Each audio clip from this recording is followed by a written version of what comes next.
지금부터는 주식시장 한번 살펴보겠는데요. 이제 금리 인상 이야기가 나왔습니다만은 한국은행이 올해 금리 인상을 사실상 시사를 했지 않습니까? 이렇게 이제 금리가 오를 때 그러면 어떤 종목들이 좀 좋아집니까? 네, 한국은행이 금리를 인상했다라는 자체가 네. 경기 좋아졌다는 뜻입니다. 아, 그렇겠네요. 예, 특히 한국은행의 과거 20여 년 동안의 금리 인상의 사이클을 보면 솔직히 인플레랑은 거의 상관없고요. 수출 잘 되고 나면 그 뒤 6개월 있다 올립니다.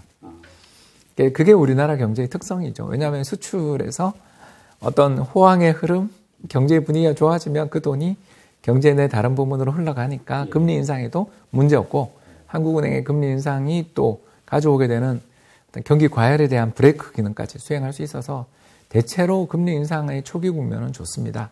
특히 좀 주목해서 볼 업종은 바로 제가 봤을 때는 건설 및 은행 같은 내수 산업들인데요. 왜 이쪽이 금리 오를 때 좋냐 하면 금리가 올라 좋다라는 게 아니라 금리를 인상해도 될 정도로 경기가 좋아진다는 게 첫 번째고, 두 번째는 이와 같은 금리 인상의 초기 국면에는 부동산 가격이 더 가파르게 오릅니다. 왜? 조금만 더 기다리면 더 높은 금리로 사야 되거든요.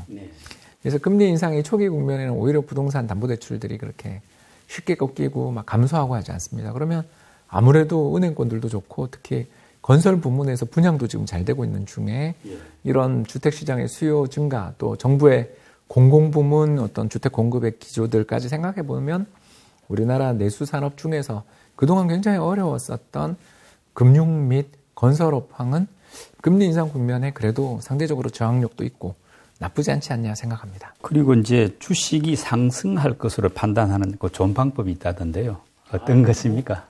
우리나라 수출이 잘 되는 시기들의 특징이랄까 이런 것들에 대해서 제가 좀 그 팁을 드리자면, 그러니까 지금은 아닙니다. 지금은 이제 지나갔어요. 근데 이제 작년 이맘때에 주식을 고를 때 뭘 사야 이게 좋은지 모르겠다라는 분들이 되게 많으세요. 그런 분들한테 드릴 수 있는 첫 번째 팁이 대주주가 매수하는 종목을 사셔야 됩니다. 이게 무슨 말이냐면 그 다트라고요. DART로 검색하시면 이게 바로 뭐냐 하면 우리나라의 그 기업들의 공시 정보, 그러니까 대중들에게 우리 회사의 중요 뉴스를 알리는 게 공시입니다. 이 공시에서 대주주들의 거래를, 내부자 거래를 발표를 해줘요. 근데 주가가 폭락하고 있는데 대주주가 주식을 샀다. 야, 이건 정말 끝내주는 기회인 거죠. 그래서 대표적인 기업이 저는 우리나라를 대표하는 자동차 회사였다고 생각하는데 작년 3, 4월에 대주주 지분율이 계속 늘었어요. 주가 폭락 과정에서 그렇게 대주주가 산다. 뭘 뜻하냐 하면 아주 미래가 긍정적인 프로젝트가 있는 거죠. 혹은 또 현재의 경제 환경이 기업의 미래 전망을 밝게 만드는. 생각해 보니까 그 뒤에 세계적인 어떤 스마트폰 회사와의 제휴 루머도 있었고 또 환율이 급등하는 가운데 수출 경쟁력이 엄청나게 좋아져서 지금 북미 시장에서 사상 최대의 지금 점유율을 기록하고 있잖아요. 이게 첫 번째입니다. 그리고 두 번째 좋은 뉴스를 또 가르쳐 드리자면 배당을 인상하는. 그 회사가 주주들한테 돈을 모아서 사업을 시작하잖아요. 그리고 사업을 시작해서 돈을 잘 벌고 나면 주주들한테 돈을 돌려주는 게 그게 배당입니다. 그래서 배당을 주는 기업들은 일단 좋은 회사예요. 기본적으로. 그런데 일회성 배당이 있고 꾸준한 배당이 있는데 일회성 배당은 중요하지 않고 꾸준히 배당을 주는 회사들 중에서 불황인데 배당을 인상했다. 이게 뭘 뜻하냐면 굉장히 나는 자신 있다. 남들에게 보내주는 아주 강력한 신호입니다. 우리 회사는 이 정도의 자금을 주주들한테 나눠주는 것은 끄떡 없고 이 코로나 시국에서도 이 불황에서도 우리 회사는 너무나 강하다.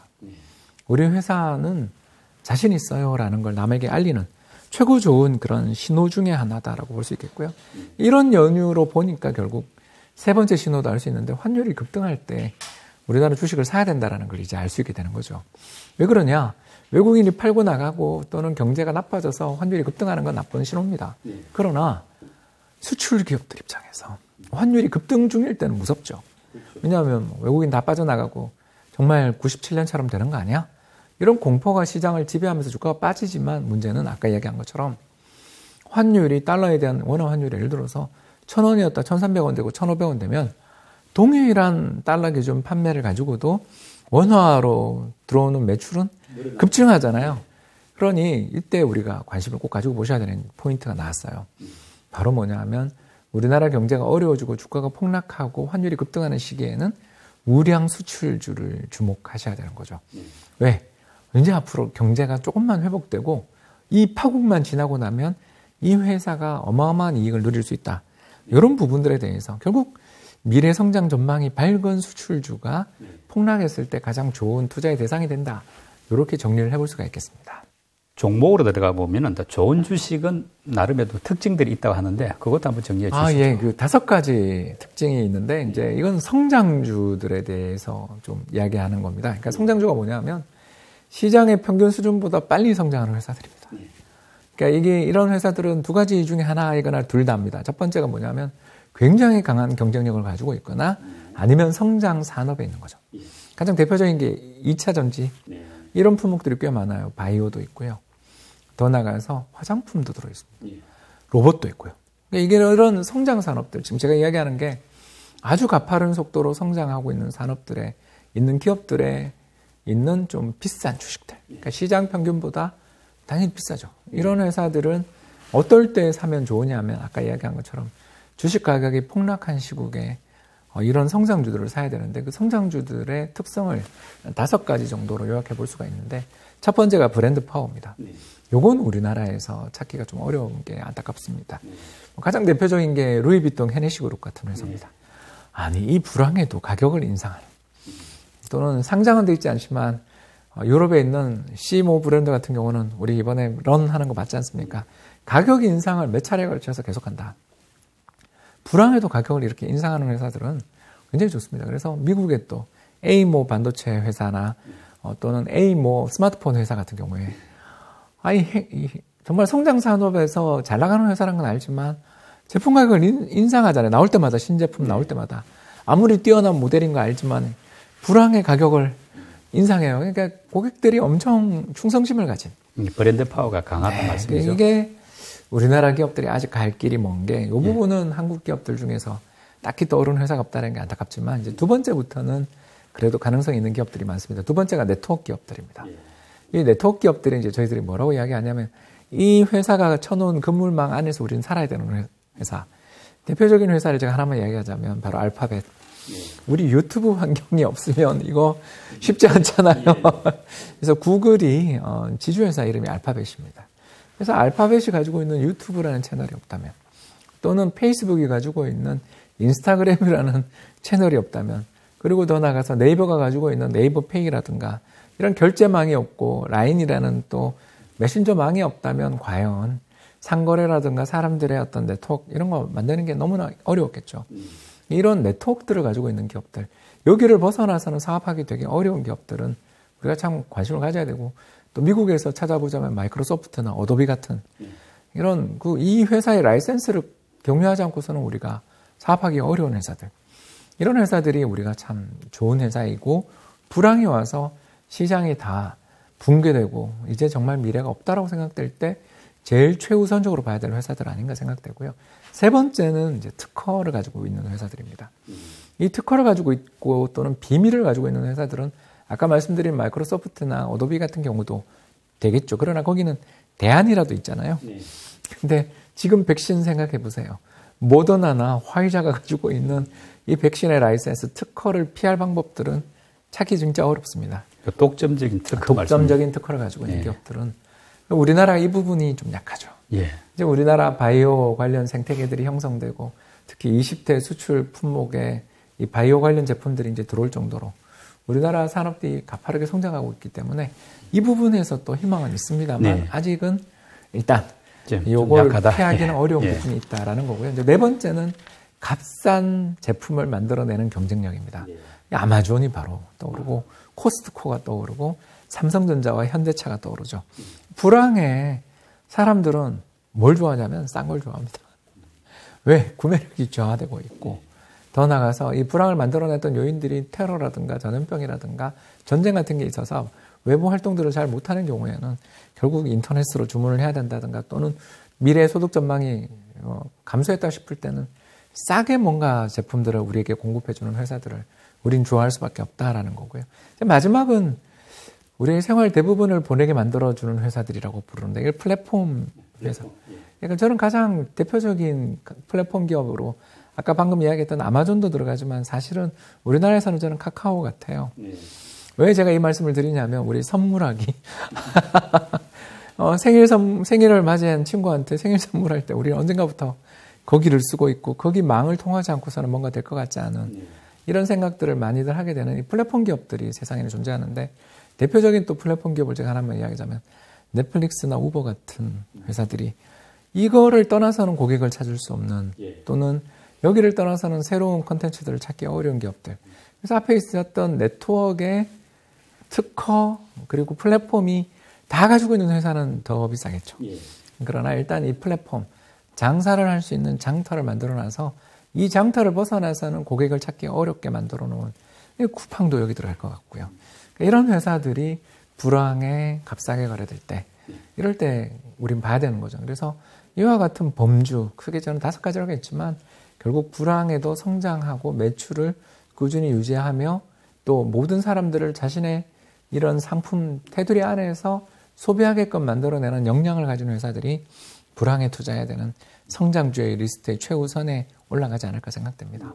뭐 약간 비슷한 질문일 수도 있는데 이렇게 하락할 때, 장이 나빠질 때 매수하면 좋은 종목은 어떤 쪽입니까? 뭐 불황에서 매수 신호는 아까 제가 3가지 드렸죠. 환율이 급등하고 대주주가 매수하고 배당도 인상하는 회사가 성장주라면 이거 진짜 좋은 금상첨화네요. 예, 금상첨화인 거죠. 근데 그런 회사는 안 빠지지 않아요? 라고 어떤 분이 질문하실 텐데 그러지 않습니다. 가장 대표적인 제가 사례를 하나만 이야기하자면 이 사례의 가장 대표적인 회사가 화이자 아니에요? 그렇죠. 지금 우리가 화이자나 모더나 백신을 갈구하잖아요. 이 회사가 2020년 연초에 사상 최고치를 경신하고는 강세를 보이다가 코로나 사태가 터진 다음에 주가가 거기서 35%가 빠지더라고요. 또 루이비통은요, 거의 50% 빠졌어요. 삼성전자 3만 전자 됐었죠. 우리는 그때는 이게 안 보여요. 세상이 망할 것 같거든요. 그리고 더 나가서 수급이 되게 나빠져요. 왜 수급이 나빠지냐 하면 돈을 빌려 투자하신 분들이 안타깝게도 그 빚을 갚지 못하면서 그걸 이제 마진콜, 영화도 있죠. 그래서 전화가 옵니다.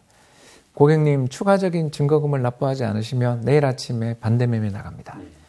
반대매매가 뭐냐면 아침 시가로 그냥 시초가로 그냥 이렇게 그 사람이 보유한 주식을 다 팔고 그 빌려준 돈을 강제 회수하는 절차입니다. 그러니까 이런 일들이 벌어지게 될 때는 그러니까 언론에 반대매매 혹은 신용청산이라는 뉴스가 들릴 때는 제가 지금 이야기했었던 거 있죠. 바닥의 신호에 매수해야 되는 또는 주가가 폭락할 때 매수해야 되는 기업들의 특성을 한 번만 기억하시면 그 기업들 중에 안 빠지면 어쩔 수 없는 거고요. 그런 회사도 있었습니다. 아마존은 그때 잘 안 빠졌어요. 그러나 다른 회사도 굉장히 많이 빠진 회사 제가 리스트를 드렸잖아요. 그런 회사들 중에서 점검하셔서 이렇게 매집의 대상으로 삼으면 우리나라 경제는 이 외풍에 약한 경제라서 수출이 좋았다 나빴다 하면서 주가가 급락하고 급등하고 또 외국인 매매에 따라 시장이 등락하기 때문에 투자의 기회는 2, 3년 주기로 항상 와요. 그 오게 될 때 준비된 분들이 첫 번째는 뭐겠습니까? 멘탈이죠. 주가가 폭락하는 상황에서 주식을 사기는 굉장히 무섭습니다. 그러니까 그걸 다루기 위해서 우리 이 방송을 하는 거 아니겠어요? 두 번째 이제 지식이죠. 어떤 회사들이 그 뒤에 유망한가에 대한 공부를 미리 해놓고 또 만에 하나 시장이 폭락했을 때 우선적으로 내가 관심을 가져야 될 종목의 리스트 또는 그런 종목들에 대한 공부를 해놓으시면 충분히 다음에 대응이 가능하지 않을까 생각합니다. 올해 상반기 이렇게 투자자별 수익률을 보니까 외국인이 1등, 기관이 2등, 또 개인 투자자들이 3등이더라고요. 개인 투자자들은 약간 마이너스 같은데 우리 동학개미운동도 열심히 벌어지고 있습니다만 이 개인 투자자들의 수익률이 저조한 이유, 근본적인 이유가 뭘까요? 좀 마음 아픈 이야기를 해야 되는데 2가지입니다. 2가지. 첫 번째는요. 조급해요. 제가 이 종목으로 부자가 되고 싶거든요. 그러면 어떤 종목을 사냐 하면 이렇게 아주 강해 보이는 종목을 삽니다. 그리고 빨리 부자 되고 싶으니까 또 그 종목을 고르는 데 성공했다 하더라도 조금만 오르면 팔아버려요. 그래서 지난해 우리나라 동학개미 신규 계좌를 개설하셨던 분들이 600만 명 정도 되는데 물론 중복 계산입니다. 600만 분의 평균적인 주식 보유 기간이 며칠이냐면 8일입니다. 이러니까 뭐 예를 들어서 배터리나 바이오, 인터넷, 게임 같은 2020년 상승의 주도주들을 다 잡아놓고도 주가 좀 오르면 기분 좋게 팔고 한잔 하신 다음에 또는 뭐 지른 다음에 또 여행을 갔다 오신 다음에 돌아보니까 내가 팔았던 가격보다 그게 올라 있거든요. 그럼 못 사요. 내가 판 가격보다 주가가 올라 있으면 못 삽니다. 그러니까 이런 과정을 거치면서 주변주로 가는 것 같아요. 그리고 또 건실한 기업들, 아까 제가 말씀드린 불황에 사야 되는 우량주들보다는 그 회사는 급등하고 비싸지니까 싸 보이는 기업들, 또 특히 절대 주가에 대해서 뭐 1,000원, 500원 이런 회사를 또 동전주로 가죠. 동전주들을 또 좋아하시는 특성이 있습니다. 이게 첫 번째고, 두 번째는 아까 제가 방금 말씀드렸던 이 정보가 뭐냐면 결국은 이게 기업의 내재 가치를 파악하는 방법을 제가 소개해드린 거죠. 이게 정보의 격차를 극복하는 방법을 제가 팁을 드린 거잖아요. 바로 외국인과 기관 투자자하고 개인 사이에는 상당한 정보력의 격차가 있습니다. 제가 예전 모 기관에 있을 때 글로벌 헤지펀드 매니저랑 이렇게 연이되어서 한국에 그분이 올 때마다 만나서 미팅을 해본 기억이 있는데, 한국을 대표하는 우리나라 반도체 회사에 어마어마한 지분을 갖고 계시는 분인데, 이분은 1년에 꼭 2번 와요. 그래서 언제 오냐 하면 주총이 열리는 시즌마다 옵니다. 그래서 봄에 꼭 오시고요. 그 다음에 여름에 또 휴가를 여기서 보내는 것처럼 와서 방문합니다. 그뿐 아니라 로드쇼라고 해서 우리나라를 대표하는 그 기업이 해외에 또 고객들을 만날 때마다 갑니다. 그러니까 이분은 회사의 가장 최고위층에 엄청나게 좋은 정보를 가지고 계신 분을 1년에 평균 4번을 뵈요. 그리고 보고서는 뭐 말할 필요도 없고 심지어 한국에 있는 기관의 매니저인 저를 만나러 옵니다. 저의 의견을 들으러. 그리고 10년 넘게 그 회사를 갖고 있어요.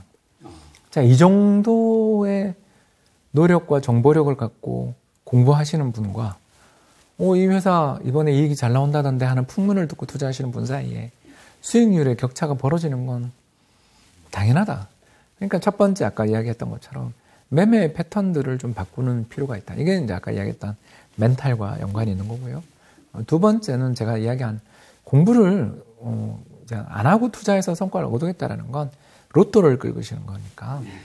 그 로또의 수익률이 뭐 당연히 당첨된 분을 제외하고는 대부분 0이잖아요. 그런 것처럼 우리나라 시장에서도 이런 정보력의 격차를 좀 인정하시고 공부를 좀 하시는, 그리고 공부를 하는 방법은 제가 아까 일러드렸잖아요. 대주주들이 어떻게 행동하는가, 배당을 주는가, 그리고 이 회사가 불황에서도 이익을 낼 수 있는 경쟁력을 가지고 있는가, 그러니까 산업 분석 보고서를 많이 읽으시는 걸 추천드립니다. 알겠습니다. 그리고 조금 뭐 외국인 방금 이야기할 때 조금 언급하셨는데, 예를 든다면 삼성전자 같은 우량주를 가지고 좀 장기 보유하는 게 이게 그나마 개인들한테 좋은 투자법일까요? 동의하지 않습니다. 왜 그러냐 하면 여러분, 어떤 회사에 장기 투자해서 돈을 벌 수 있다, 이거는 대부분 후견 편향입니다. 무슨 말이냐? 사이드미러를 보고 운전하는 거랑 비슷하다. 과거 수익률이 좋았던 회사가 미래도 좋을 거라고 단언하는 건 대단히 위험하다. 1980년대 한국의 시가총액 1위 기업들은 다 은행이었습니다. 1990년대 우리나라 시가총액 1위 기업은 한전이었습니다. 여러분, 한전을 사고 80년대 한국의 은행을 샀다고 생각해 보십시오. 지금 어떻게 돼 있을지.